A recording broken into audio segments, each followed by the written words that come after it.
Selamat pagi dan salam sejahtera bagimu sahabatku. Kiranya kasih karunia yang dari Allah Bapa, Anaknya Tuhan kita Yesus Kristus dan Roh Kudus memberkatimu saudaraku. Amin. Apa kabar saudara-saudaraku? Kembali kita bertemu di Alena Channel dalam renungan pagi hari ini. Dari kitab 1 Samuel pasal 2 ayat 30 dikatakan begini saudara-saudara. Sebab itu demikianlah firman Tuhan Allah Israel. Sesungguhnya aku telah berjanji, keluargamu dan kaummu akan hidup di hadapanku selamanya. Tetapi sekarang demikianlah firman Tuhan, jauhlah hal itu daripadaku.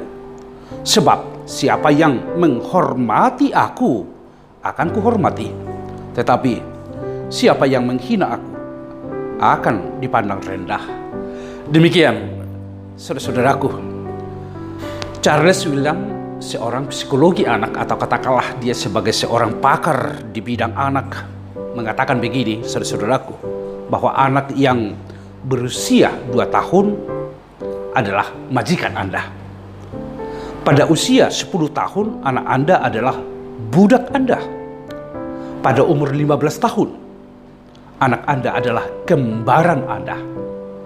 Dan setelah itu akan menjadi kawan Anda atau musuh Anda. Tergantung bagaimana Anda membesarkannya. Saudara-saudara, pernyataan ini memperlihatkan bahwa bila orang tua salah dalam mendidik anak, maka anak itu bisa saja mendatangkan kesusahan bagi kita, mendatangkan malapetaka bagi seluruh keluarga. Kasus salah didik juga saudara-saudaraku terlihat dalam kehidupan Imam Eli. Ketidaktegasannya dalam mendidik, mendisiplinkan anak-anaknya berujung pada penghakiman Tuhan bagi seluruh keluarga dan keturunannya. Imam Eli sendiri mendapat hukuman berat karena tidak mendidik anak-anaknya dengan tegas, saudara-saudaraku. Eli membiarkan anak-anaknya memandang rendah korban sembelihan umat Israel kepada Tuhan. Memandang rendah dengan bentuk apa?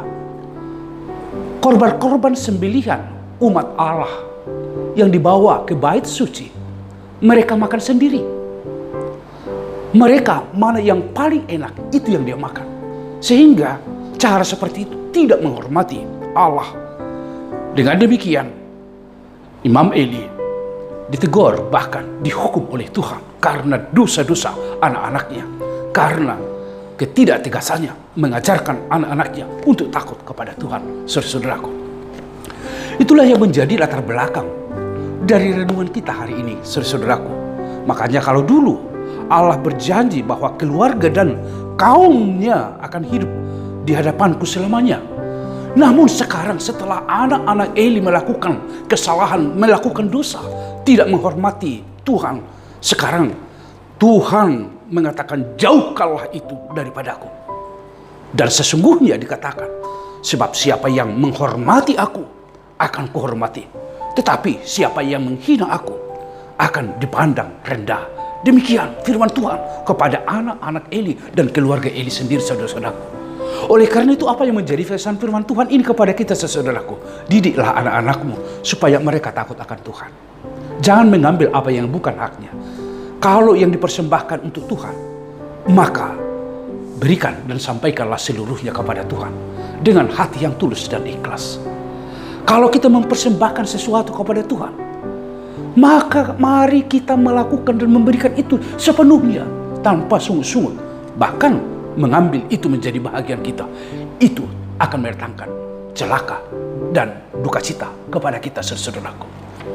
Oleh karena itu, mari didiklah mulai sejak dini anak-anakmu untuk beribadah dan takut kepada Tuhan, saudaraku. Yang kedua, orientasi kita, saudaraku, bukan di bumi ini saja atau di dunia ini. Orientasi kehidupan kita sesungguhnya adalah kerajaan Allah. Sehingga apa yang menjadi nilai kerajaan surga, nilai kerajaan Allah, itu yang kita perankan. Jangan ambil yang menjadi bukan hakmu. Jangan mencelakai dirimu dengan kerakusan yang ada di dalam hatimu dan di dalam pikiranmu. Tetapi biarlah saudara-saudaraku menguasai segala sesuatunya, supaya segala sesuatunya dapat kita arahkan untuk dan menjadi kemuliaan Tuhan, saudara-saudaraku. Yang ketiga, kepada kita semua, orang tua, biarlah menjadi orang tua yang memiliki sebuah wibawa dan mengajarkan secara tegas apa yang Tuhan inginkan di dalam kehidupan ini. Bila anak-anak kita menghormati firman Tuhan, maka Tuhan akan memberkati kita. Bila kita tidak menghormati Tuhan, maka kutuk atau hukum akan kita alami. Kita tidak mau itu, tetapi yang kita mau, di dalam keluarga kita terjadi berkat Tuhan karena kita melakukan apa yang sesuai dengan firman Tuhan. Saudaraku, bekerjalah, lakukan aktivitasmu di dalam takut akan Tuhan. Tuhan memberkati kita. Terpujilah namamu ya Tuhan Allah, yang telah memberikan firman kehidupan kepada kami. Kiranya kami semuanya dapat mendidik anak-anak kami untuk hormat kepada Tuhan, takut akan Tuhan. Apa yang menjadi milik Tuhan tidak pernah kami ambil menjadi milik kami, karena itu tidak menghormati Tuhan. Dan biarlah kami semuanya mempersembahkan yang terbaik kepada Tuhan di dalam kehidupan ini. Berkatilah seluruh keluarga, berkatilah jiwa-jiwa yang selalu hidup di dalam firman Tuhan, supaya mereka selalu takut akan Tuhan. Terima kasih dalam Yesus Kristus. Anugerah dari Tuhan kita Yesus Kristus, kasih setia dari Allah Bapa, serta persekutuan Roh Kudus memberkati saudaraku sekalian. Amin. Mari saudara-saudaraku, kita didik anak-anak kita supaya takut akan Tuhan. Tuhan memberkatimu.